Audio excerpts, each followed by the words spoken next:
Welcome to the Media Roundtable special edition, where we dive into the secrets of the craft and provide our perspective on industry topics in service of the Chief Audio Officer. What's a Chief Audio Officer, you ask? Those are marketers responsible for the success of an audio program. It's a narrow lane, but what's great about podcasts and what's become possible in the audio field in the last few years is that there's space for audiences of all sizes. Whatever you're interested in, whatever's important to you, you can make a show about it and have a useful conversation.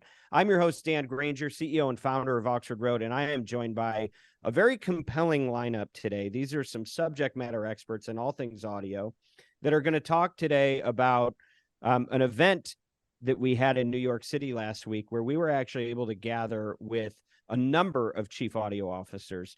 Roughly 20 of them sat in a room with us, and we talked about some very important things like attribution. How do you assign credit appropriately to the performance of an ad campaign in audio specifically? We talked about verification, which is about knowing if you got receipts on the getting what you paid for actually executed as ordered. We talked about brand safety and suitability, a very fun topic, which is really about making sure that your brand's values are being reflected in the content that you're aligning yourself with.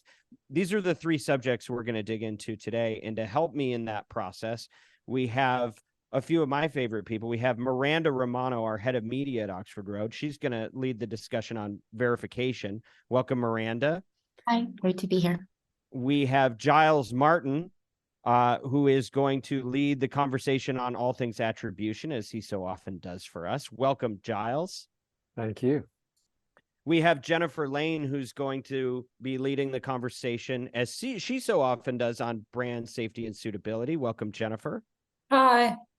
And we have James Ingrassia, who is our head of account services here, and he is really an expert on pretty much everything. So James is often the glue that can be like, yeah, but here's how this works out on a day-to-day basis with real campaigns and real people. And so he's going to bring more of a generalist perspective. But welcome to the Media Roundtable, James. We're glad that you're participating with us today. Thank you. Okay, so let's get into it. So we brought together some chief audio officers, and the goal is really, this was not a room where there was any pitching of any sort. It wasn't like an upfront. It was a roundtable discussion where we're trying to solve industry problems, all anchored around measurement. And you know, the way that we do that is we try to introduce a topic and say, here's the state of the topic in the industry as we see it, provide a little context, and then just have conversations about what is working for folks in the field and what do they wish was working that they could potentially have worked better, A, just by learning best practices from other brands, or B, through solutions that haven't been even conceived of yet that we might be able to help advance as we continue to push the industry forward. That's really what it's all about. And then we take that type of feedback and we bring it to venues such as this podcast, where we're trying to communicate out to key members of the industry so that you can hear those perspectives, because there's not a lot of pipelines for real market information about what advertisers want and what they're struggling with. So that's what we're doing here today. To start out, I think we should begin with what I see as a newer topic in the industry. It's this thing called verification, or we call it verification. And it's maybe one of the most nascent pieces of the industry, but very, very important, because I think we've all been flying by the seat of our pants with a lot of these placements over the last decade. But I think as the industry matures, this topic becomes increasingly important. So Miranda, let's start with you in the hot seat. Can you talk a little bit about what is verification and what is the state of the marketplace today as you see it? So we probably could dedicate this whole episode to verification, but we'll keep it simple for the sake of time. Verification helps us understand whether or not we got what we paid for. We sign contracts with, a very clear breakout of what we are buying in terms of including terms and conditions. And there are verification providers out there that help ensure the integrity of those campaigns.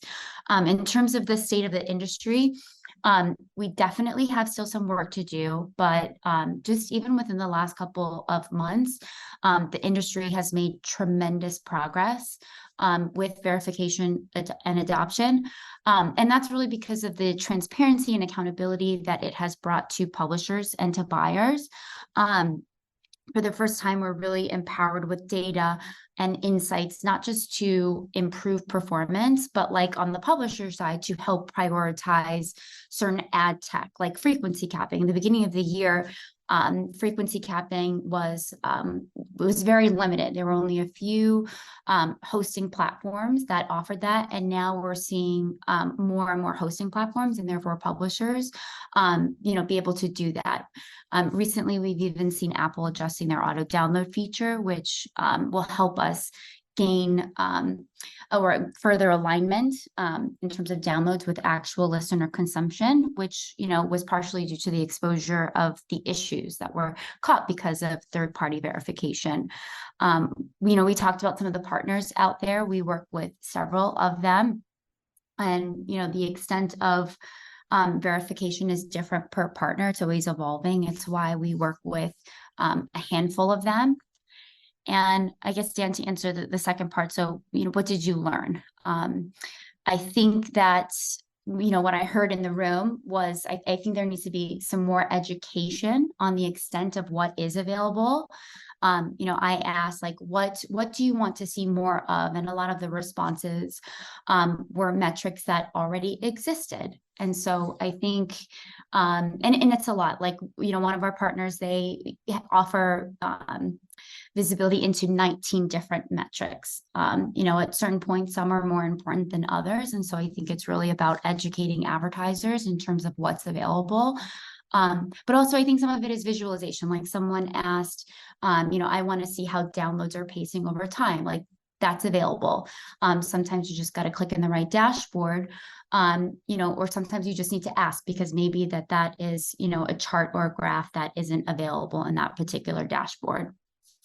So Miranda, let's go into that for just a second. When you say that a lot of this is available and the marketplace doesn't even know about it, like what are a few of the low-hanging fruit pieces of data that could be verified about a campaign that a lot of brands just don't even know that is available to them if they were to use the right tool? Yeah, so one of the metrics that got brought up was audience overlap, which is available. But then also I think that the simplest one is the impressions, wanting to see that impressions over time is also available. Something else that we look at, and we look at very closely because we see that it has implications on performance, is this high concentration issue where a high volume of impressions are served to a very small percentage of the listeners. And I think someone asked the question, which, I asked the question myself, is like, do we think that there's malice behind that? And I think the response is it's not black and white. I think that's a big accusation. And I think the tech in podcasting it sometimes feels very immature. And I think it's partially just how the hosting platforms are serving. But there could be cases where, podcasters do have malicious intent. Well, so can you be more specific with that? Give us an issue where, okay, in this particular case, it's just the immaturity of the tools, and in another case, it's actually somebody doing something with intent to deceive. Correct. Yes. So, maybe they are paying people, or they have a tool to auto subscribe or auto download a bunch of podcast episodes. Okay, got it. And so, Giles, did you have something that stood out to you in this part of the discussion? It was a little bit of a pivot from the core discussion, but it certainly seemed to get some interest from people and some good conversation going. And it does relate to verification, which was talking about AI's role in podcast. And it's such a big topic, and I expect we will have more episodes and CAO meetings probably devoted to this specific topic. But people generally were pretty skeptical and cautious about AI, for example, reading an ad in place of a host. If you're a network selling run a network buy, this type of technology allows you to execute buys in a very, very different way, or campaigns in a very, very different way. And whereas previously you would have to have a very generic ad, you're now in a position where actually you may be able to offer some pseudo customization from every single environment that you're placing ads in, which really could be a game changer for the networks. But the brands in the room seem to feel pretty strongly that they don't necessarily want an AI voice reading their ads and pretending to be one of the influencers that they supposedly are paying for custom endorsements from. So there's a lot to this topic, and I think we can cover it all here, but I definitely sense some caution about that in the market, and I think it's very important and one to watch. Well, a lot of the people who are listening to this, sorry, I'll let you go in a second, James, but okay. A lot of the people that are listening to this are on the publisher side. And I do think very suddenly this is going to be a very important issue. And it was interesting because I did perceive what you're flagging here, Giles, which is there was some emotion in the room around this one. The idea that you hire an influencer in audio to advocate on behalf of your brand, and then you find out they may not have even recorded the ad themselves. One person made the comment that, it only takes one instance where national media picks up the fact that this is a fake endorsement that's happening in a show. And all of a sudden, the credibility of all of it is blown. And that individual and their network is going to be in a lot of trouble real fast. And so my advice to any publisher who's listening right now is to be on notice. The marketplace is going to be very sensitive here. And I know AI is cool and we all want to find new applications for it. But if you misapply it and it starts to take the place of something where there's trust and you substitute that with something artificial without disclosing it, there's going to be a problem. And I think our agency is going to make an increasing amount of noise on this topic. And I would advise anyone, if you are going to have AI, record content and specifically ads, because they're personal recommendations using AI. You need to disclose that when they buy it, and you need to disclose it to the audience, because if not, you're going to end up with some real serious disappointment. I think it's going to blow up in everybody's face. So James, sorry, I wanted to get that in, but go ahead and no, that's fine. It's along those same lines. I think we did ask the team if there was any factors that they would like a dashboard to be able to tell them about their podcast by. And when on the subject of AI, it was whether this was read by artificial intelligence or not. Now, as we continue to talk about that subject, one of the CAOs did bring up the big difference that if they are talking about using their product personally and their experiences with that product and AI, that's a big immediate no. But if a brand did disclose that they used AI to record a general read that was not an endorsement for a product that they would never try, like maybe a business software or something like that, as long as it's disclosed, they would have to consider it. It wasn't a home run, but I thought that was an interesting delineation of endorsing, I've used this and you should too, versus, hey, let me tell you about this company that I personally never used. But I think the disclosure was definitely on the high list of things that people wanted to see in a dashboard. Yeah, for sure. Well, and I think we're going to have to wind down on this topic in just a minute here. But, one of the questions that came up was, what metrics do you wish you had more visibility on? And one of the things that came up was audience overlap. And another one that came up was impressions being distributed over time, because a lot of times that can really impact what your expectations should be in terms of when performance should be realized when you're evaluating the success or lack thereof of a campaign. Do you guys have any commentary on this subject of what metrics a lot of the brands that we spoke with wish they had more visibility into? The impressions over time, I think, is very interesting, because that also led to a discussion about the types of shows you're buying. So if you're buying a true crime show or a lifestyle show, that doesn't matter if you're listening today or in July or in March, doesn't really matter. You're going to get a longer tail on getting those impressions delivered. But if you're listening to a news program or a sports program, you maybe have 24 hours to get those impressions delivered. So shows like that, the performance will be recognized much closer to the drop than some of the more long tail ones, which I think is something that people ask to see. So that way they know whether to make a decision on a show too soon or too late, depending on that factor. Well, and I want to put Giles and Miranda in the hot seat and go back to the audience overlap issue. What is the state of that today, and where do you see it going?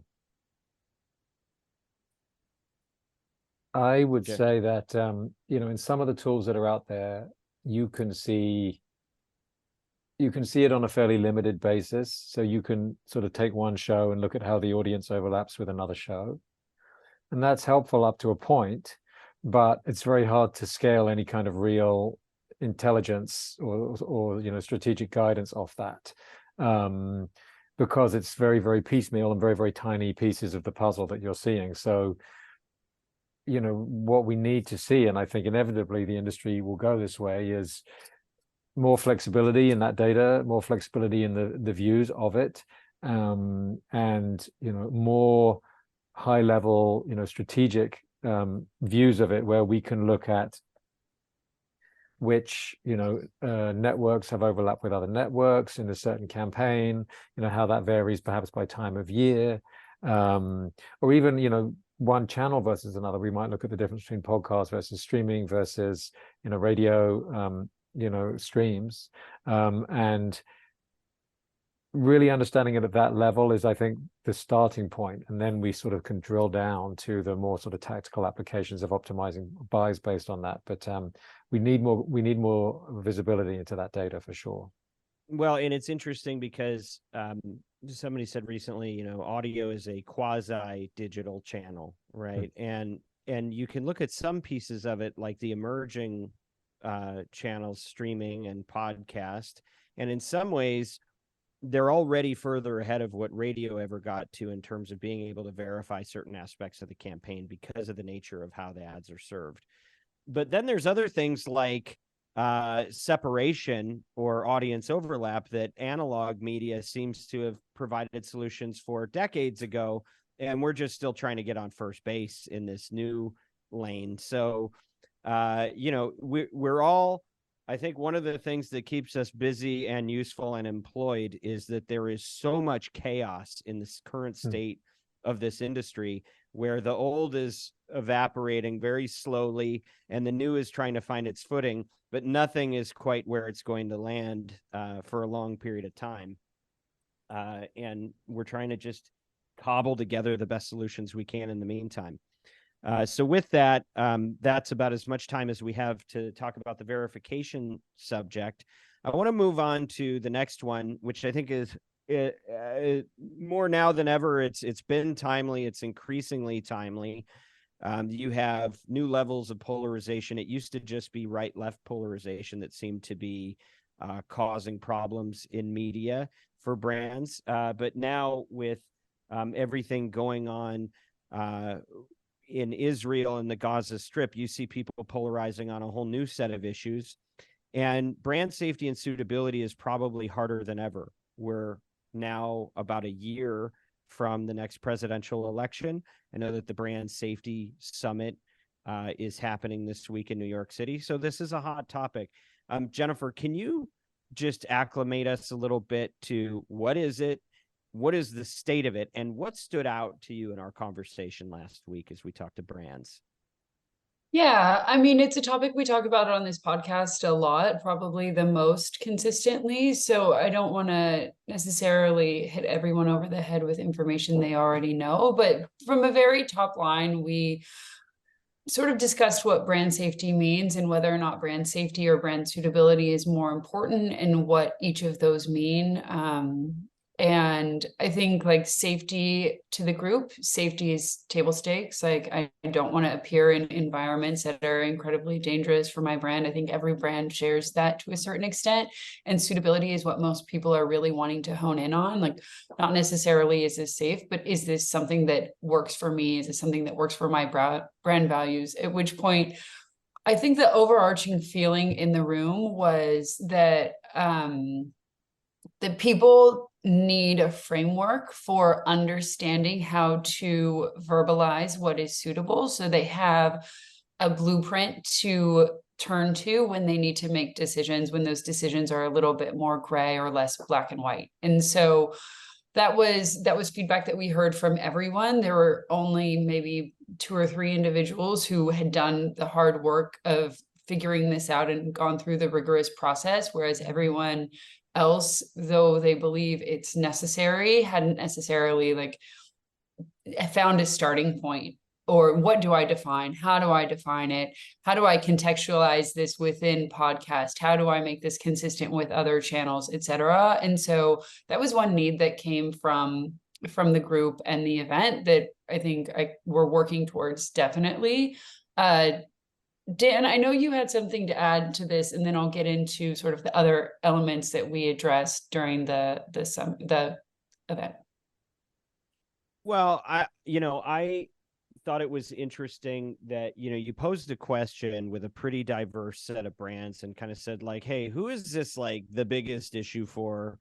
Who's like, I need something, but it's not a constant issue. And then who doesn't care at all?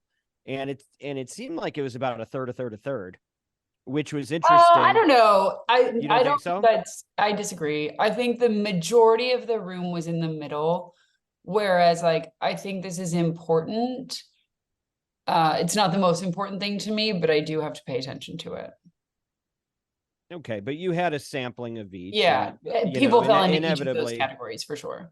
Inevitably, there's always hardcore performance marketers that are just like, look, we don't care. And typically one of the things that happens is when you're a Series A, Series B, still a kind of somewhat startup company, you're really just following the brand that the founder is building and setting forth. But as the business becomes more successful, you start getting stakeholders representing a lot more diverse points of view from wherever the founder's coming from. And when you have a board, and when you have investors, and when you have if you're publicly traded or you're a subsidiary, now all of a sudden you have a whole new set of constituencies that you're responsible to. And so I do see oftentimes a correlation. Now you will see big companies that don't care. You will see small companies that care a lot, but generally speaking, the bigger you are, the more you have to care. And to that point, like the caring, there's a duality in the caring that we talked about in the room. And this is where everybody was like, less split, where we asked people to raise their hand in 3 different areas if they're feeling the pressure externally from customers, whether they're feeling it internally from employees within their own company, or whether they're feeling it on both sides. And most people fell into that third category of both sides, and trying to weigh what that meant.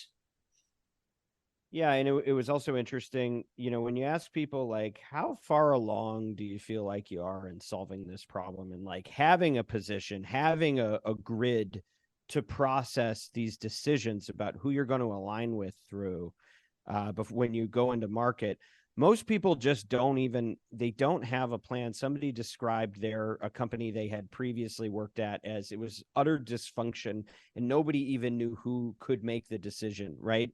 And the reality is, I think that's probably more common than somebody going, oh, we feel great about our approach here.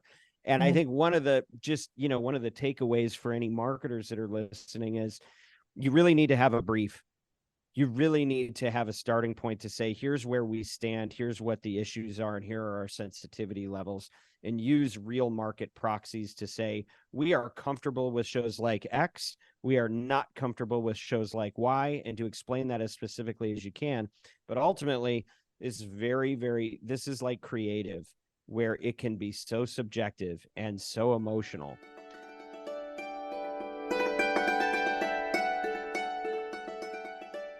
All right, so tell me if you've ever heard of any of these companies. Indeed, Shopify, NetSuite, Headspace, Quip, Theragun, Postmates. I'm not only the host of the Media Roundtable, but also CEO of a company called Oxford Road, and we are the world's leading independently owned and operated audio ad agency. And what that means is that we help great companies, many that you have probably heard of on some of the other podcasts that you listen to, We help them test and scale campaigns in audio channels, with podcast being one of those leading channels. Some of the work that we do includes media planning and buying, as well as analytics, attribution, and insights. And we also have a very special way that we deal with creative and copy generation. We have our own proprietary process called Audiolytics that allows us to score ads for their persuasiveness. If you're looking to be involved in audio and you want a partner that can help work with you to make sure that you achieve unprecedented ROI and massive scale, you should get in touch with us at Oxford Road. And by the way, the only reason that we're able to do the work of the Media Roundtable is because we have a great team at Oxford Road that supports us and makes it possible. So, what we're doing is not just a podcast, but we're really trying to help brands live out their values and balance that with their business objectives, which is an increasingly hard thing to do in this world of misinformation and malice that's infecting so much of our media. But at Oxford Road, we don't want to just broker this stuff. We want to impact the industry for good. We want to raise the bar on what gets created. And Oxford Road is helping make that possible through the Media Roundtable. So if you're somebody that's interested in working with an ad agency or a partner on this type of work for your advertising campaigns, go to oxfordroad.com. It's easy to spell. And get in touch with us, or at least just sign up for our free newsletter, The Influencer. That's oxfordroad.com.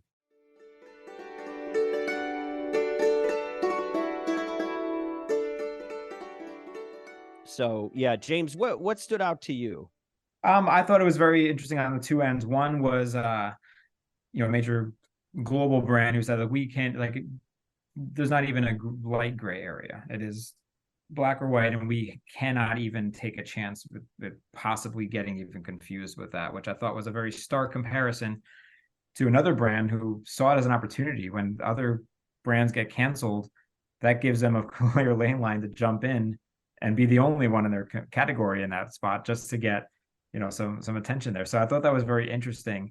But to your point, and the point made in the room, some just don't have a playbook yet. And some just are realizing that, right, well, this is revenue, and I need to do what I can to grow right now. And the others on the other side said our entire empire of brands is built on consumer sentiment. So we need to make sure that we just tread as lightly as possible. So it definitely was a healthy conversation between very differing sides of that coin. So it seemed like on one side, there was a lot of alignment around this idea that you got to have some framework to plan your media against that comes out of your company's values. And people kind of say, yeah, that would be helpful. What does that actually look like, though? Because nobody really has the template. We have a template, but there really isn't an official industry template other than GARM, which is a whole nother podcast. I think there was a general acceptance that it would be helpful that if in the same way, there are templates for a creative brief and there's different models that you can use, for somebody to have just some prompts to help them start thinking about, do we take public positions on controversial issues? Yeah. Do we not? Like step one, do we even know the answer to that? Do you know the answer to that? And or do we even know how to know the answer to that? Yeah. So on the front end, I think there was a lot of consensus that we sure could use some help in knowing how to even frame this. And on the back end, what I heard from the group was, hey, it's really important that when something breaks, because it always does, and the controversy pops off and things start trending on Twitter and you get the email and the press calls and they want a statement, all that, it's good to have a plan before that happens. I believe we've published some of those plans in the past. We'll be putting more out there in the future if you don't have one. But having a crisis management guide to brand controversy, helpful to have. One thing that somebody said is just don't say anything when you get the call, because a lot of times what happens is press calls, all of a sudden you've got somebody at Huffington Post or somewhere else going, hey, we're writing a story about this. I've seen Business Insider do this. They call the brand, the marketer, and go, you were on this show that is accused of doing ABC. What do you have to say about that? What's your response? And then all of a sudden PR and comms think that they have to respond to that and give a response. And I think what we all kind of acknowledge is look, the world is operating on a 1 to 2 day news cycle right now, and you don't necessarily have to say anything. Yeah, but And also like highlighting the yeah. importance of each of these different teams to be completely aligned, because Mhm. more often than not, like the media buying plan or the media buying team is not communicating with the PR team, and then the outcomes end up being very, very different. And the media buying team just has to sort of figure it out after the PR team messed it up, or not, that's not fair, took the first step without checking the implications on either side. Yeah. All right. Well, listen, I know we need to go to our final topic, which is about attribution, but any other observations or insights that came out of that room that you guys want to share before we go? I think in closing, like 5 main players in this space, tools that have popped up over the course of the last year, but at the end of the day, no matter how developed AI is, it's still definitely a mix of AI and human touch, and really diving into the nuance, because contextualization isn't where it needs to be just yet. Yeah.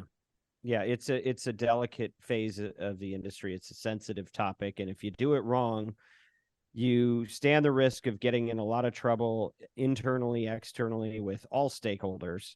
And an ounce of prevention can be worth a pound of cure, but there's really not a ton of tools, and that's why you've heard us so vocal about it on this program, about what are the best practices today as we see them and as we develop them. Okay, so with that, let's move to everybody's favorite conversation, which is attribution, and everybody's favorite person, who is Giles Martin. Giles, can you remind us about the state of the union as its attribution, which we've defined as kind of a shorthand? What results can be reasonably credited to this campaign?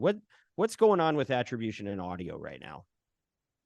Well, I think the biggest news of the last quarter, Q3, well, just before Q3, actually in June, was Spotify announcing the transformation of pod sites to Spotify Ad Analytics, or SPA, as we like to call it, and offering their product for free. And it seems like a long time ago now to those of us deep in the trenches, but it was actually only 3-4 months ago, and that's rocked the industry, I think, to a significant extent. We also touched on Acast selecting Podscribe as their preferred attribution partner, rejecting Spotify quite publicly. And this touches on this whole issue of walled gardens in measurement, which you see obviously with Google and Facebook and Spotify now moving in that direction, and that tends to generate mistrust amongst marketers, and is definitely going to be changing the landscape in the podcast space. A couple of other points I think that are just important right now in terms of attribution is simulcast. We know that there's more and more impressions being delivered on YouTube. YouTube have now announced the RSS feed, so we can only expect more and more impressions being served on YouTube for podcasts. There's not a great measurement solution for it right now, and the vendors out there need to really be scrambling to come up with a good solution here, because I think those that come up with the best one are really going to be in a place of advantage. And then, I mean, perhaps most significantly of all, even the issue of the privacy climate in the US and worldwide becoming an increasingly pressing issue. And I ended my introduction with this latest news just a few days ago about Google soon hiding the IP address in Chrome, and it's only starting off with relatively small testing initially, but it's very much indicative of the way the industry is going. And if Google do end up rolling that out, Chrome is the browser that has somewhere between half and 2/3 of all internet traffic. That it would take an enormous amount of data away for pixel-based attribution, and leave an enormous amount more inference and speculation and modeling required to get a sense of what the true results are. So that is arguably the most pressing topic, but all right, well, let's start with the most pressing topic. So I'm going to give a very layman's version, because this is not one of my key areas.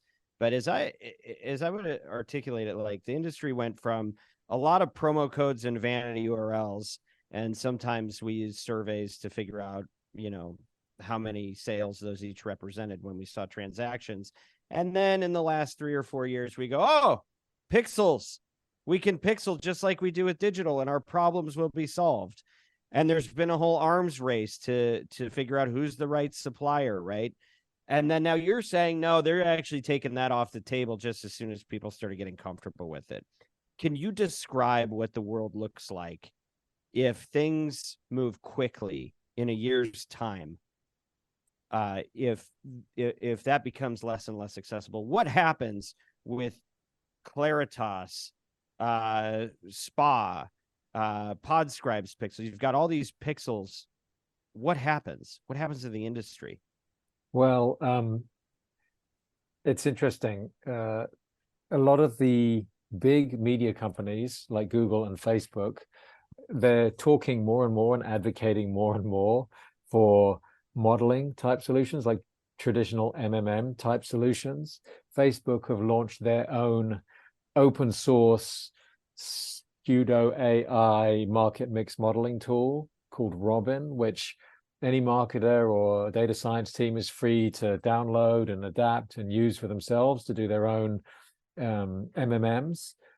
Google, I believe, has done the same type of open source MMM approach. So, you know, these companies are very publicly saying, you should be preparing, you should be looking at alternative methods, and you should be looking at methods that are, free from these types of privacy restrictions. So that's definitely one way the industry is going.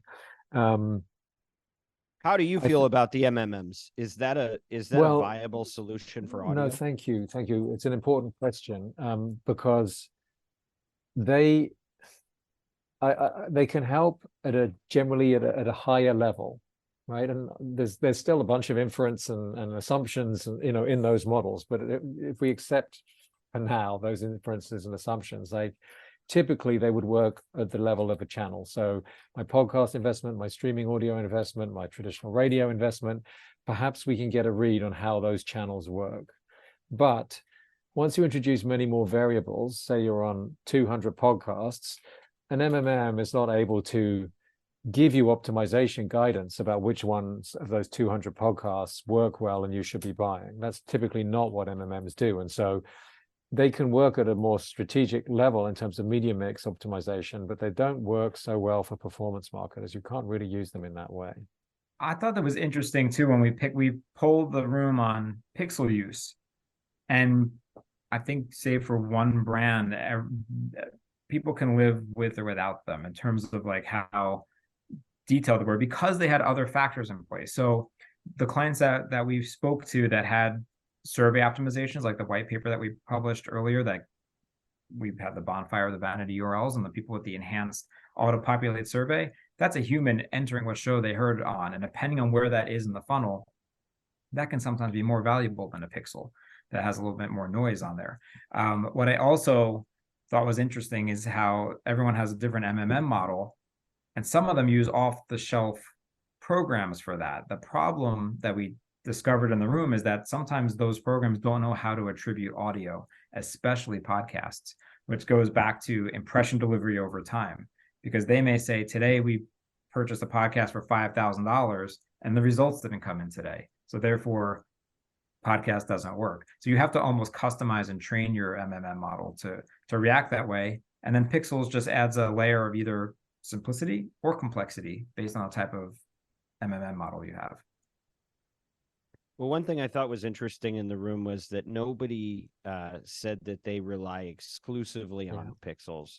And listeners to this program know that we put out a white paper specifically on this topic so that you can have a system that is going to be fairly reliable and that you totally control and nobody can take away from you, which is asking your customers where they heard about you and then using some nuanced approaches to kind of double clicking on that and finding out what is the specific program. That seems to be, everybody wants to make it so much more sophisticated, but unfortunately all that sophistication just leads to a lot of confusion, it seems, and we haven't found a much more sustainable path. I mean, Giles, is there anything that beats the post-purchase survey as a standard, like, back pocket approach? The post-purchase survey is with the second layer, particularly, it's not complicated, it's not mathematical, it's not algorithmic, but it has done a phenomenally good job of building the podcast industry from the ground up. And I think it's a very, very good tool for marketers to have in their toolkit, and especially with the privacy feature that we just talked about. It's obviously difficult for retail-based marketers, but digital marketers, online sales, I would be wanting to work that into my flow if it wasn't in there already. It just seems like good hygiene and really a requirement almost at this point. And yes, I understand companies with big data science teams might have reservations about it being so simple, but there is a beauty to simplicity. And as I just said, it's worked very well for a lot of brands.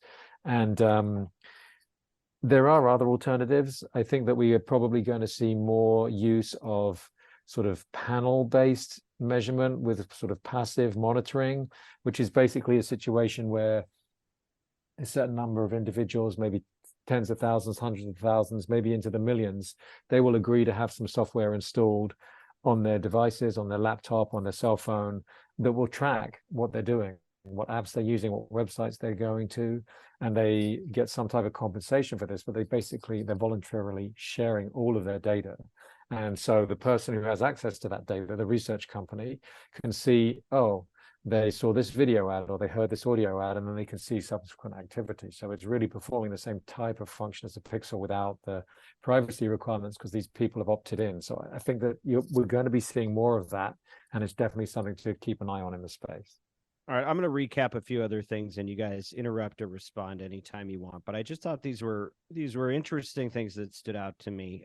One, I think it's important. I often say post-purchase survey, and then I kick myself, because the reality is it's actually better if you can ask where they heard about you before they purchase, before they confirm, because when they're in the flow, you have a bit of a captive audience. And so before they go to lead, before they go to purchase, if you can put the drop down in that flow before they convert, that'll get you a much higher response rate. What we heard from some folks in the room is they will do a post-purchase email survey, but it actually has to, a lot of times they have to use incentives like a gift card or something to actually get people to sort it out. Giles, you may feel differently. Maybe that's not so important to you. Did you have a counterpoint on that? No, I think anything you can do to increase the size of that data set is worth doing. The other thing is, we've worked with a lot of D2C brands, and that were e-commerce, everything is performance marketing. And then suddenly they go through a Series C, and then they start showing up in retailers, and then you might see them in Target or in Walmart or places like that. Now, all of a sudden, your whole system is a lot harder to measure, because you're not just selling when they go to your website, you're selling when they're at the store and they just grab it off the aisle, and nobody's jumping out to go, where'd you hear about us, while you're at the checkout line, right? So I'm going to share a stat that came up from a couple of different sources that actually surprised me. And that was when they actually feel like they're getting clarity on the impact of an audio ad that is available pretty much everywhere in retail. If you have ubiquitous retail distribution and also an e-commerce store, the ratio was 4-1 on the volume of sales they saw coming from the retail versus e-commerce. That's transformative. That's a big number. If you're native D2C e-commerce and you make the change over, you're going to need to find a way to account for that retail impact. Do you want to say anything on that? It's a big topic. There's really, it's a bit simplistic perhaps, but two different ways marketing works, right? And in the old days, before we could sort of measure and track every click, which gave us the impression that we really understood exactly how everything was working and that we could measure everything, which was really a bit of an illusion. But marketing was there to generate demand. It was there to generate latent interest and future profits and present profits up to a point. And that's how brand marketers still work. That's how retail marketers still work, and they accept that you can't track everything. And I think a really interesting sort of question for the market is, that perception that you can track and measure everything because you've got some digital data, is that really a help, or is it perhaps even a hindrance? Like a lot of those other types of marketers, they focus on really generating great creative work, or really trying to find ways to resonate with their audiences. And those types of strategies might be more helpful in marketing today than trying to maximize ROI on a short-term basis. Yeah. So unfortunately, we're about out of time here, but I'm going to flag one more thing that I thought was really important around this subject, which was stakeholder buy-in. Because these things, you're in a rush to start a campaign, you get it in market, you do everything you need to do to measure it in the best way that you can. And then at some point, the brand marketer ends up in a meeting with finance or another channel lead or somebody asking questions where they're not on the same page about how they're looking at this. And across the board, I saw unanimous support of the idea that make sure the other stakeholders at your organization buy into your approach before you start pushing it out. Because if you don't do it up front, it's going to be even harder when you're in market. And I thought that was a really interesting insight. Any final comments or insights from you guys that stood out from the whole session before we close? I think the one thing is brand marketers like to get together and talk through problems, and any opportunity where people can facilitate this is incredibly valuable, because once they get started, it keeps going. And a lot of them have shared challenges and shared perspective, and it's a super valuable benefit, frankly.